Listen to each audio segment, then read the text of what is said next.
Здравствуйте, друзья! Сегодня я расскажу вам про Литву. Немного об истории Литвы. На карте Европы в восточной ее части находится одно из прибалтийских государств под названием Литва. Основные этнические группы страны – литовцы – 84%, поляки – 6-7%, русские – 5-6%, белорусы – 1%, украинцы – 0,6%. Что касается религии, то большая часть населения – католики – 77%. Многие литовцы понимают русский язык. Предками литовцев были балты. В средние века образовалось Великое княжество Литовское. Могущество Литвы закончилось в 1569 году подписанием договора с Польшей, Люблинской унией и объединением двух государств. Образовалось единое литовско-польское государство, Речь Посполитая. Центр государственной власти переместился в Польшу. Началось ополячивание Литвы. В это время в Литве начался упадок. Народ страдал от голода и эпидемий. Ослаблением Речи Посполитой воспользовались три сильных соседних государства – Россия, Австрия и Пруссия. В 1795 году литовское государство было завоевано, и Литва вошла в состав Российской империи.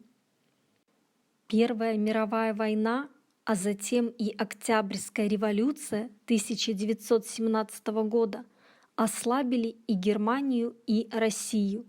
Литовцы воспользовались этим, и 16 февраля 1918 года была возрождена независимая Литовская республика. 15 июня 1940 года советские войска заняли территорию Литвы. В 1988 году было создано движение «Саюдис». Целью этой организации была независимость Литвы и выход из состава Советского Союза. 11 марта 1990 года Литва, первая из советских республик, провозгласила о своей независимости. В 1993 году состоялись первые демократические выборы президента Литвы. Нынешний президент Литвы – Даля Грибаускайте.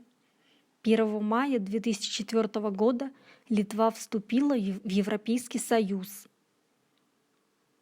География. Литва располагается на восточном побережье Балтийского моря. На севере она граничит с Латвией, на востоке с Белоруссией, на юго-западе с Польшей и Калининградской областью России. Помимо Балтийского моря в Литве много рек и озер. Климат. Литва находится в зоне умеренного климата. Летом не сильно жарко, зимой не сильно холодно. На побережье Литвы морской климат. На остальной части умеренно континентальный. Здесь много лесов, лугов и озер. В июле температура воздуха составляет плюс 22, плюс 30 градусов Цельсия. Зимой -3, -1. Наиболее дождливое время года – конец лета. Литовская кухня.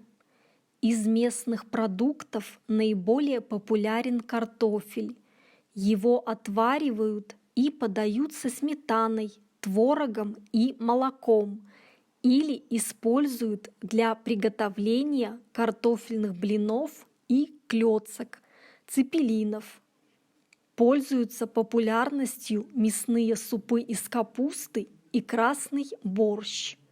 Среди мясных продуктов первое место занимает свинина. Широко известны кровяная колбаса и зразы. Национальным стало и караимское блюдо кибинай – пирожки с начинкой из рубленого мяса.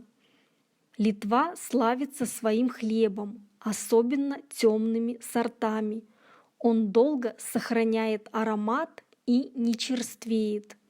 Самые известные и популярные сорта — вильнюсский, бочу с тмином и серый, паланга.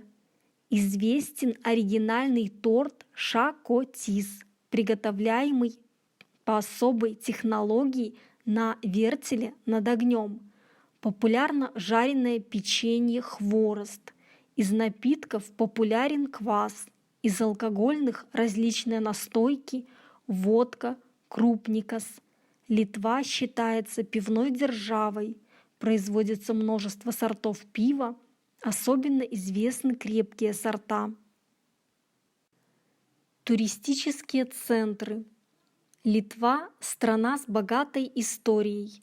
Когда-то границы этого государства простирались до берегов Черного моря. Вильнюс – столица и крупнейший город Литвы, один из красивейших городов Европы.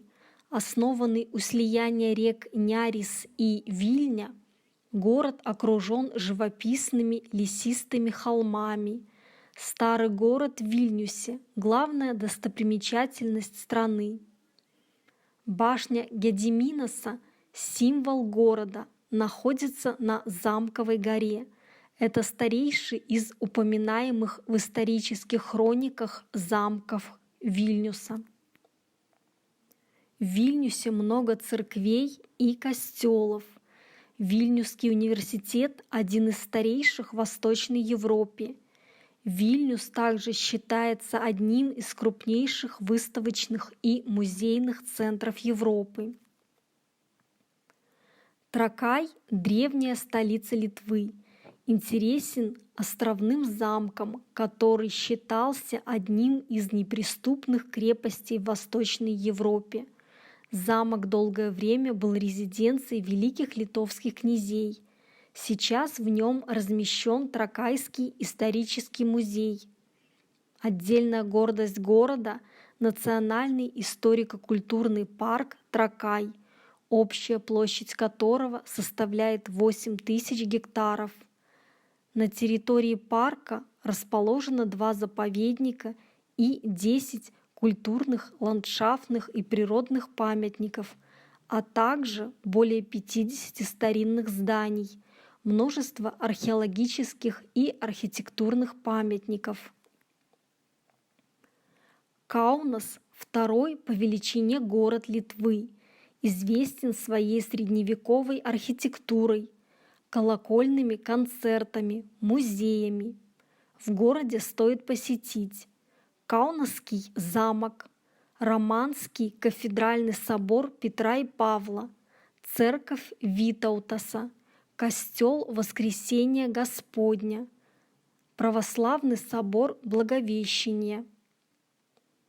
В Каунасе и его окрестностях есть огромное количество музеев народного быта в 22 километрах восточнее Каунаса.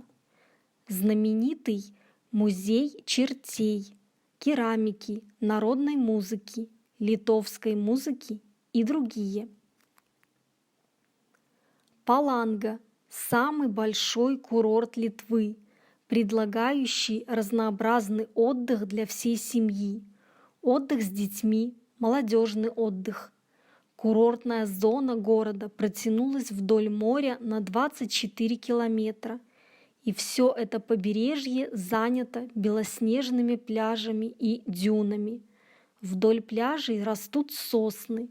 Сочетание морского воздуха и хвойных запахов делают воздух Паланги уникальным и очень целебным.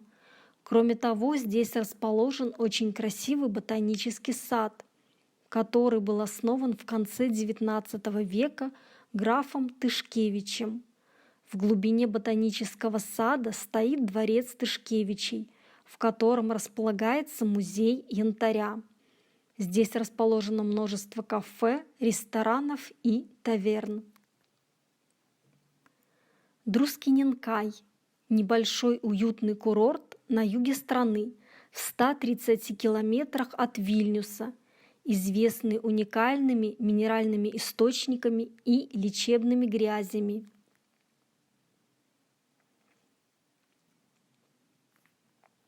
Бирштонас размещен в южной части страны, в 90 километрах от Вильнюса и 40 километрах от Каунаса. С давних времен славится целебными водами и прекрасной природой. Со всех сторон курорт омывает река Нямунас, русло которой образует уникальные петли. Курорт известен также природным парком, насаждениями туи, ели, аллеями каштанов, лип и кленов. Что купить в Литве? Из Литвы везут два типа сувениров – кулинарные изделия или янтарь и керамику. Самый большой выбор украшений из янтаря можно найти в маленьких лавочках в старом городе Вильнюса. Тарелки, пивные кружки, пепельницы и фигурки чертей стоят совсем недорого. Родственников и друзей можно порадовать съедобными сувенирами. Например, бесподобен литовский хлеб, сыр и многие алкогольные напитки, ликеры, настойки. Хлеб лучше покупать в небольших частных пекарнях. Сыр хорош везде. Если вы хотите привезти в подарок алкоголь, обратите внимание на один из знаменитых литовских ликеров – Дайнаву, Палангу или Шоколадис. Для тех, кто предпочитает напитки покрепче, есть литовские настойки до 50 градусов и бальзамы, а любителям сладкого по душе придется вкуснейший национальный пирог шакотис. Ну и, конечно же, для посещения Литвы, для того, чтобы, скажем так, можно с чистой совестью было сказать, что вы должным образом посетили Литву, осмотрели ее, конечно же, помимо Вильнюса, да, необходимо посетить город, который располагается всего лишь в 25 километрах от Вильнюса, который известен нам всем, наверное, под названием Тракай, со своим, конечно же, Тракайским замком. Ну, вообще, Тракайский замок это самое посещаемое, одно из самых живописных и интересных мест в Литве. Ну, и действительно, самая известная достопримечательность Литвы – это именно Тракайский замок. И более того, его отличительной особенностью служит то, что сам замок располагается прямо на воде, то есть его окружает водная гладь. А сам Тракай, в свою очередь, выполнял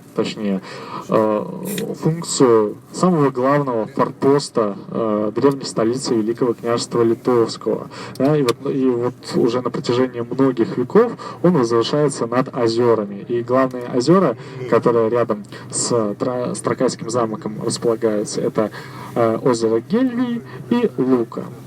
Ну и помимо того, что он самый популярный и узнаваемый на территории Литвы, да и, возможно, даже Прибалтики, хотелось бы еще сказать, что это самый крупный на территории Литвы замок. И более того, это единственное во всей Восточной Европе такое, скажем, фортификационное сооружение, которое расположилось на отдельном таком обособленном острове.